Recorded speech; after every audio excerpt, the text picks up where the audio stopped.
Baik, di sini ada sebuah implementasi untuk metode bisection atau metode bagi dua untuk mencari akar-akar persamaan. Misalnya ini ya, fx sama dengan eksponensial pangkat min x dikurangi x. Dan kita akan cari dalam interval 0 sampai 1 ya. Oke, ini clear all dan CLC ini hanya untuk membersihkan ini common window dan juga workspace ya. Kalau di Octave juga sama ya. Cuman posisinya aja yang berbeda. Nah, di sini XL-nya kita buat sama dengan 0, batas bawah, dan XU-nya sama dengan 1. Kemudian ini toleransi kesalahannya kita tentukan, ES-nya misalnya 0,00001. Ya, 10 pangkat min 6 ya. 10 pangkat min 6 nih. Kecil banget, karena kita pakai komputer, jadi nggak ada masalah. Kemudian maksimum iterasinya misalnya kita tentukan 50. Kemudian hasil dari setiap iterasinya nanti akan tercatat di matriks hasil ini nih. Dan ini kita inisialisasi dengan matriks kosong. Kemudian XS atau akar sebelumnya kita buat sama dengan 0. Sebenarnya kita bisa buat ya sama dengan 0 supaya apa? Supaya atau X old gitu ya kalau yang tadi. Supaya apa? Supaya si EA yang pertama itu kan sebenarnya belum bisa dihitung ya. Kesalahan aproksimasinya.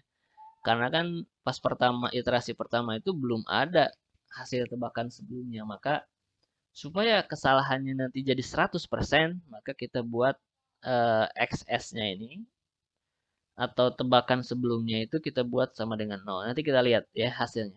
Kemudian EA-nya ini cuman inisialisasi aja. EA-nya ini 1% misalnya ya. Ini hanya untuk jaga-jaga aja karena bisa jadi EA itu kan nanti akan terganti dengan EA yang lainnya. Sebenarnya perlu nggak ya EA? Nah ini khawatirnya di sini nih. Tapi kalau XR-nya sama dengan 0, iya betul, iya jaga-jaga ya. Jadi diinisialisasi. Yang penting tidak sama dengan 0 ya. Jadi cukup besar aja. Nah ini cuman display aja nanti supaya tampilan di layar hasil metode bagi dua, kemudian nanti ada tabel seperti tabel ya, iterasi XL, XU, XR, FXR, kemudian EA. Nah, kemudian di sini ada pengulangan for dari 1 sampai N, di mana N ini menunjukkan iterasi tadi ya. Banyaknya iterasi, maksimum iterasi.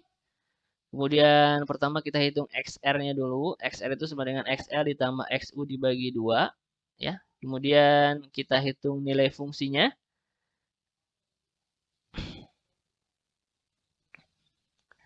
FXR itu berapa, kemudian FXL itu berapa ya. Masukin aja FXR berarti si XL dimasukin ke fungsi eksponensial ya. Dikurangi XR. Kemudian kalau FXL ya berarti tinggal dimasukin ya ke fungsi juga ya. Nah, kemudian di sini hitung kesalahan aproksimasinya kan EA sama dengan nilai absolut dari XR min XS. XR ini yang baru tadi di sini yang di baris 19. XS ini kan di awal kan belum ada, makanya diinisialisasi tadi di awal 0. Supaya apa? Supaya ini hasilnya 100% nih. Kalau XS-nya 0, XR min 0 per XR kan jadi 1 ya. 1/100%. Jadi nilai EA di iterasi pertama itu hasilnya 0. Ya, di tabel ya. Karena di komputasi kan tetap perlu ada nilai. Padahal sebenarnya kan belum ada nilainya ya. Karena belum ada taksiran sebelumnya. Nah, kemudian si hasil ini nanti akan menyimpan setiap iterasi itu akan disimpan di matriks hasil di sini. Nah, ini hasil dari setiap iterasi. Ini intinya kalau di MATLAB atau Octave titik koma kemudian gini artinya ini nambah baris ya. Barisnya bertambah untuk iterasi yang ke I gitu ya. Jadi kalau ada 10 iterasi nanti hasil ini ada 10 baris gitu ya. Dan diinisialisasi tadi hasilnya itu 0. Kemudian ini cuma tampilan aja di layar. Nanti nilai variabel I, XL, XU, XR, dan FXR, dan EA ini akan muncul di layar ya. Dan ini kondisi penghentiannya nih. Apakah FXR-nya sama dengan 0 enggak? Kalau 0 ya udah. Berarti akar-akarnya itu ada di nilai tengahnya kan. FXR itu nilai tengah. Nilai fungsi ketika XR ya. Berarti ya nilai tengah dari interval yang sedang diobservasi gitu ya. Atau ketika EA-nya udah lebih kecil dari S. Jadi ketika kesalahan aproksimasinya lebih kecil dari kesalahan toleransi, maka itu jadi kondisi penghentian. Jadi di sini ada atau ya. Bisa ini yang duluan atau yang ini yang duluan ya. Tergantung dari ya masalahnya yang ditemukan yang mana. Nah, kemudian di sini kita evaluasi nih. Jadi kalau fxr-nya tidak sama dengan 0, berarti kan kita belum menemukan akarnya. Maka kita perlu mengevaluasi intervalnya. Apakah yang ada kan akan membagi dua interval ya. Interval sebelah kiri atau interval sebelah kanan dari titik tengah. Gitu. Maka kita cek nih. fxr kali fxl. Berarti ini perkalian nilai fungsi dari interval di sebelah kiri ya. Karena XL ini batas bawah, XR nilai tengah. Berapa nilai fungsinya? Apakah lebih kecil dari 0? Apakah berubah tanda? Kalau berubah tanda, maka XU-nya, batas atasnya akan bergeser ke tengah. Gitu. Tapi kalau tidak, kalau ini salah, maka dicek nih apakah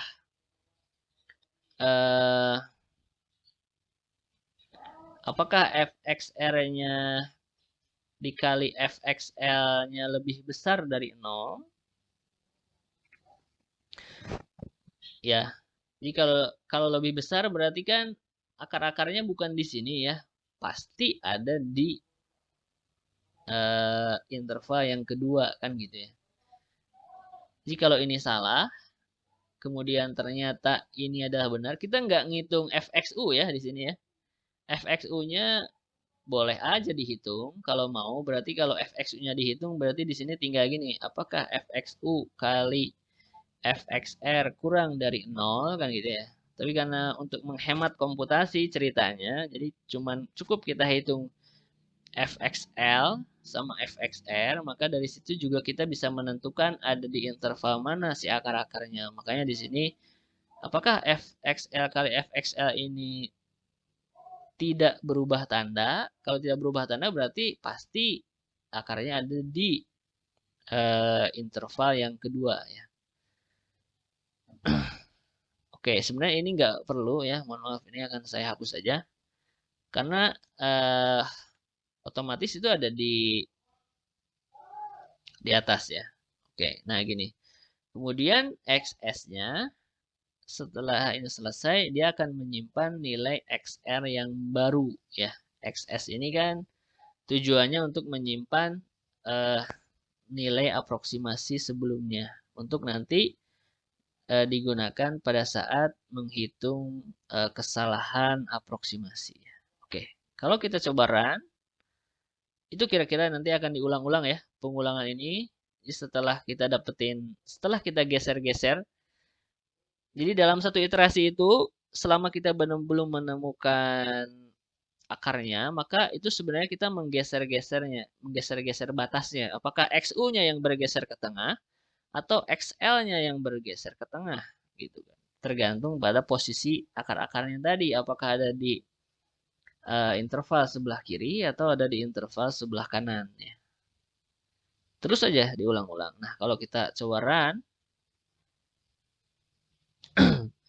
nah ini adalah hasilnya. Coba kita lihat di sini. Nah, ini outputnya ya. Hasil metode bagi dua, iterasi. Ini ada 1, 2, 3, 4, 5, 6 kolom. 1, 2, 3, 4, 5, 6 ya. Kolom pertama ini iterasi yang keberapa, kemudian ini nilai XL-nya, ini XU-nya, batas bawah, batas atas, kemudian XR ini nilai tengahnya, Kemudian fxr ini nilai f di titik tengahnya atau ya nilai aproksimasinya. Kemudian EA-nya ini adalah kesalahan aproksimasinya. Nah, kita lihat di sini. Karena XS-nya tadi diinisialisasi 0, sehingga di EA yang pertamanya akan menjadi 100%. Gitu. Padahal sebenarnya ini nggak ada kan. Ini hanya untuk keperluan komputasi aja. Nah, di sini kita lihat XR-nya berubah-ubah 0,5, terus bergeser, terus, dan seterusnya. Lihat, nilai FXR-nya juga ada yang mendekati 0, tapi karena belum apa ini ya EA-nya belum kurang dari ES, maka dia akan terus dilakukan. Dah, di sini ternyata berhenti di iterasi yang ke 28. Padahal maksimum iterasinya kan tadi berapa? 50 ya? Ya, maksimum iterasinya 50. Berarti di sini kondisi ini yang lebih dulu sampai dibanding ini kan juga pengulangan ya, sampai N. Tapi karena di sini udah sampai S berarti break gitu. Berarti akan berhenti pengulangannya. Nah, kita lihat di sini. Ternyata nilai taksiran akhirnya itu adalah ini 0,567143 dengan akarnya ya mendekati 0 banget ya. Dengan kesalahan aproksimasinya sudah lebih kecil dari kesalahan toleransinya. Ini sebenarnya mungkin ada digitnya lagi, tapi yang ditunjukin cuman ini kan terlihat sama ya. Karena mungkin di sini masih ada sukunya lagi apa desimal digit desimalnya.